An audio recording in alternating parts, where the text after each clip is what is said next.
Hi and welcome back. In the last week of August, I attended Laracon US and it was amazing. It felt like a developer festival, and for me it was all about connecting with awesome people and talking PHP. If you're interested in the talks, you can find them on the official Laravel YouTube channel. There are also some great recaps from other fellow YouTubers, which I'll link in the description. As for me, aside from working on the PHP Storm booth, I spent my time casually chatting with people I followed on Twitter for ages. I asked them random questions and I want to share some bits with you.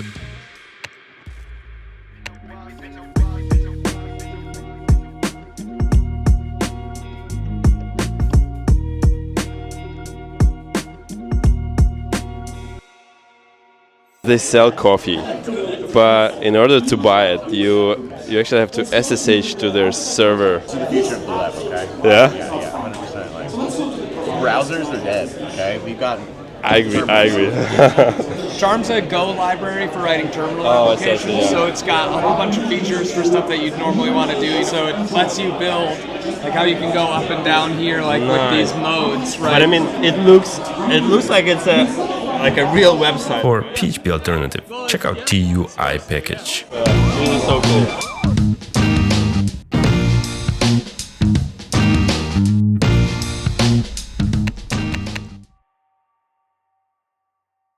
When it comes to profiling in PHP, you basically have two choices. You can use a so-called deterministic profiler or a sampling profiler.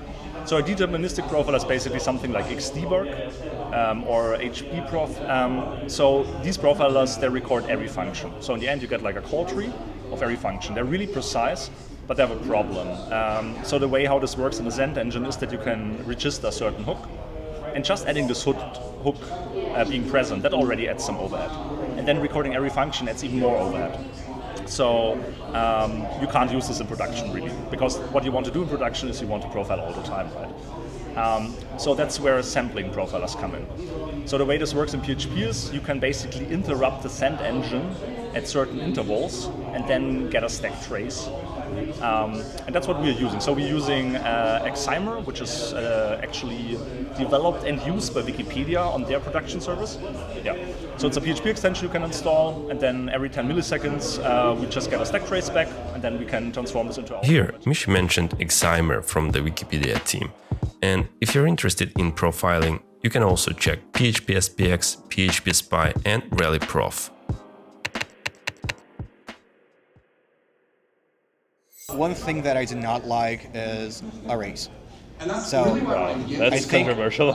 I think we should have a clear distinction between arrays and maps. And right now we don't actually have arrays. We just have maps, right? We just have associative arrays, and they also function as regular arrays. But that's something, although not feasible, that's something that I do not like in the language. I think there should be a clear distinction between what is a dictionary and what is an array. Why do you think it's important? Like, what are the benefits of having this distinction? I think first you have the performance benefit, and then you have the benefit of knowing with what you're dealing exactly.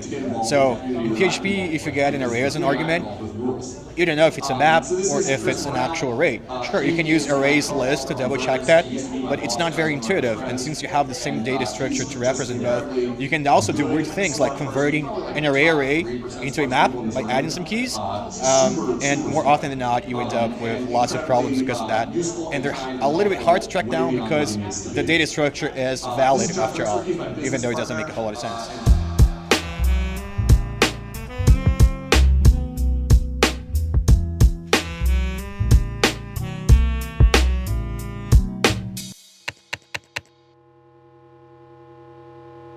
A recommendation that I can give is that if you create something in the open source space, make something that you want to use yourself, because then you're motivated to make it good, you're motivated to maintain it.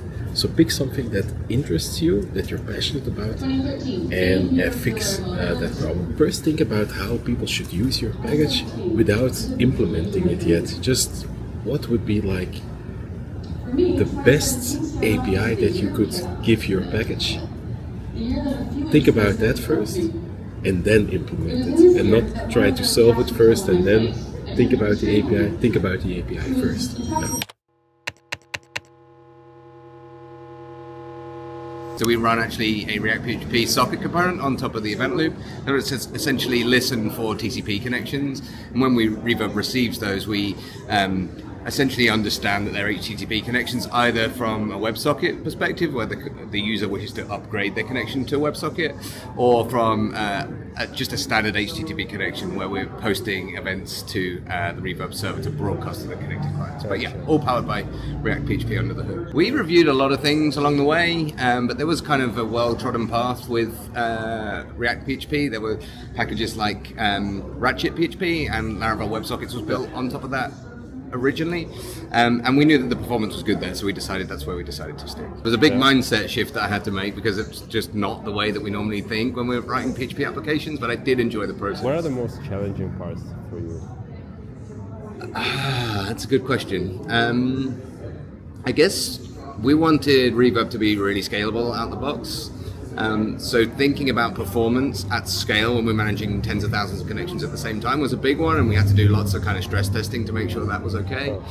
But then ultimately we wanted to be able to horizontally scale as well, so we had to solve that problem by adding kind of Redis pub sub into the mix. I see, okay. So like to run a cluster of those. So if you're running like, I don't know, 3 Reverb servers behind a load balancer, you would connect those 3 servers to Redis, and then when a new event is broadcast, would subscribe an event to Redis, publish an event to Redis, and those servers would then subscribe to that event and publish it to the connections that they manage.